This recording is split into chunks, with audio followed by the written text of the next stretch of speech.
Olá a todos, episódio número 2 da temporada de Yoshua, o livro de Yoshua de Josué. E no episódio 1 a gente parou uma parte dramática quando o rei de Jericó, ele descobre que os espiões que Yoshua mandou estão alojados na casa de Rahav e manda soldados para irem confiscar esses espiões, provavelmente para executar eles, certo? E os soldados realmente vão lá e chegam na casa de Rahav, batem na porta. Rahav, a gente ficou sabendo que tem dois espiões aqui, dois espiões de Israel, entregue eles para a gente porque eles vieram pegar informação sobre a terra, duas pessoas que vieram aqui para a sua casa essa tarde. Rahav olha para eles e, num ato heróico, mas também um pouco estranho, ela decide ajudar os espiões. Ela fala, sim, é verdade. Ela pega eles, esconde eles no telhado dela. Ela tinha lá as espigas de linho dela secando, certo? Botavam para secar no telhado antigamente, tanto frutas como madeiras, etc. Então ela escondeu eles no telhado dela, embaixo dessas espigas, e ela fala para os soldados que vieram, fala, é verdade, vieram aqui duas pessoas, vocês têm razão, mas eles saíram logo antes de fechar, quando escurece quando começa a escurecer, no fim do dia, eles fecham os portões da cidade, certo? Durante o dia está aberto, no fim do dia eles fecham para não ter ataques noturnos. E aí ela falou, logo quando estavam fechando os portões, no final do dia, quando estavam fechando os portões da cidade, eles saíram e foram em direção ao Jordão, pelo jeito, certo? O Jericó é próximo ao Jordão e tem as passagens do Jordão, as áreas que é mais fácil de passar, de atravessar o Jordão, certo? Então eles foram por esse caminho.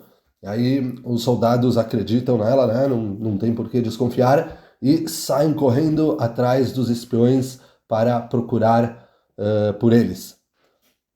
Enquanto isso, a Rahav, ela sobe no telhado dela e vai falar com os espiões. E ela faz um pacto, um acordo com eles. Ela fala, eu vou ajudar vocês, mas em troca eu sei que vocês vão conquistar essa terra. A gente escutou as histórias que vocês atravessaram o Yam Suf há 40 anos atrás, há muito tempo atrás, já há muitos anos atrás. Vocês atravessaram o Yam Suf e saíram do Egito. A gente escutou essa história. E a gente escutou a história que vocês conquistaram as cidades aqui do lado, no lado leste do Jordão, o rei Sihon e Og, os vários reis que vocês conquistaram. A gente escutou tudo isso, a gente sabe que vocês vão conseguir conquistar aqui também. Eu quero fazer um pacto com vocês, eu vou ajudar vocês, e em troca disso, eu quero que vocês poupem a minha família, vocês salvem a minha família. Não façam nada com ela quando vocês conquistarem a gente. E aí os espiões aceitam esse acordo. Eles falam, ok, mas o que você tem que fazer é o seguinte, você traz toda a tua família, certo? Quem você quer proteger, quem você quer que a gente não mate, não seja pego pela guerra, você vai botar todo mundo dentro da tua casa, dessa casa, a casa que a gente ficou hoje, e na janela da casa você bota esse fio. Ela estava com eles perto da janela para eles descerem pela janela e saírem da cidade, fugirem da cidade. E ela usou um fio para eles conseguirem escapar. E eles falaram, usa esse fio que a gente está usando para escapar da cidade, usa ele e deixa ele na janela, na sua janela, como um sinal para a gente saber que essa é a tua casa e não fazer nada com você. E aí todo mundo que estiver nessa casa estará a salvo.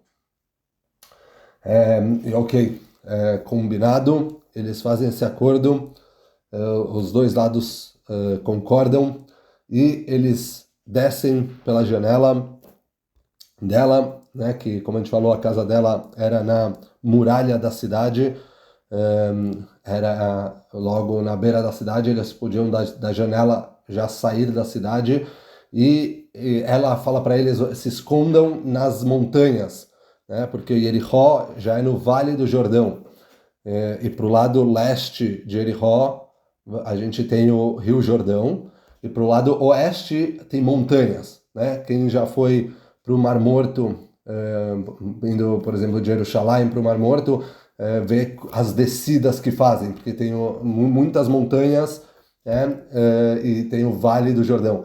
Aí no início dessas montanhas está cheio de cavernas, eu estive lá já algumas vezes e dá para ver até hoje várias cavernas nas montanhas. Você olha, você está no vale lá, no Vale do Jordão, e você vai olhando as montanhas e tem diversas cavernas, buracos que dá para se esconder, certo? E ela fala, vai lá, vai nessas montanhas, e os espiões, eles vão para as montanhas e se escondem lá, enquanto que os que foram procurar os espiões, aquelas pessoas que a Rahav mentiu para eles, certo? Despistou eles, eles foram para o outro lado, eles acharam que eles estavam indo para o lado do Jordão, para o Rio Jordão, né, para tentar fugir para o acampamento, porque o acampamento de Israel estava do outro lado do Jordão. Então eles foram procurar naquele lado,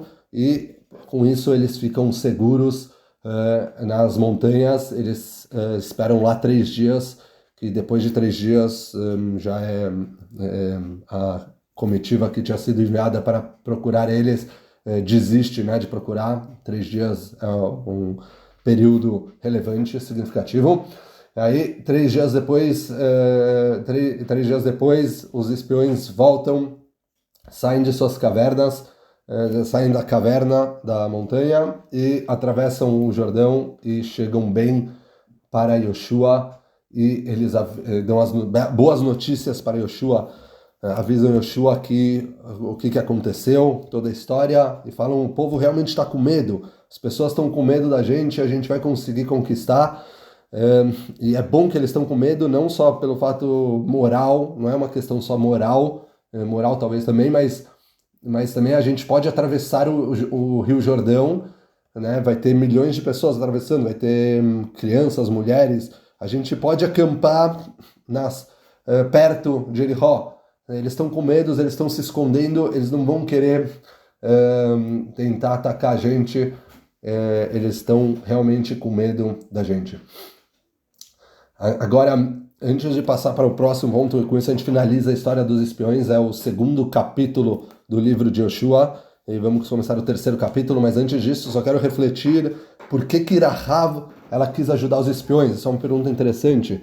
Ela abandona a sua cidade, traz sua cidade para ajudar os espiões. É um ato um pouco estranho. Eu acho que a explicação para isso é que a Rahav, ela viu que o povo de Israel, eles eram o pior dos piores no Egito, eles eram a camada social mais baixa do Egito. E eles conseguiram sair e viraram um grande povo. Agora eles estão aqui na beira do Jordão, conquistaram grandes reis aqui do nosso lado, e eu acho que a Rahav, ela se inspira na história do povo de Israel, e ela quer fazer parte dessa história. E os sábios falam realmente no Midrash que ela, no final da vida, se converteu. Depois que ela é salva, ela se converte para o judaísmo. Quando ela viu que é possível você sair da camada social mais baixa e crescer, ela falou, eu também posso, mesmo que agora eu sou marginal, eu estou aqui uma marginal na minha cidade, eu estou na camada mais baixa da minha cidade, eu posso crescer, posso sair dessa situação e virar uma pessoa grande, fazer uma diferença, certo? E um ponto interessante é que o jeito que eles falam para ela ser salva é exatamente como o povo foi salvo na noite do Corban Pesach, na noite que Deus matou os primogênitos do Egito.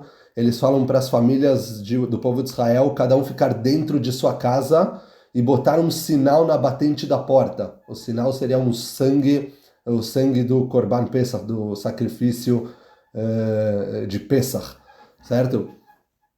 E aqui também os espiões falam para ela, se você quer ser salva, fica dentro da tua casa com toda a sua família e bota um sinal. Nesse caso não é na batente, é na janela, que eles falaram, mas põe um sinal e aí a gente não vai atacar você. Que lembra muito essa história de Pesach. E realmente uma história muito incrível de Rahav. Agora, voltando para a nossa história, o povo está em Shittim e eles estão prontos para atravessar o Yarden agora. O Yoshua manda se prepararem por 3 dias e eles vão se preparar, eles querem atravessar o Jordão para entrar na terra de Israel, mas o problema é que a gente se encontra na época de primavera, em Nissan, no mês de Nissan, onde acabou de ter o inverno e o rio do Jordão está transbordando. O rio Jordão está com as suas águas transbordando, porque teve chuvas do inverno e tem também a neve de Hermon que desce até o rio Jordão e suas águas estão transbordando. Como é que vai passar mulheres, crianças? Uma coisa são espiões atravessarem, outra coisa é um povo inteiro atravessar. Como que eles farão isso? Falaremos sobre isso no próximo episódio, se Deus quiser. Até lá.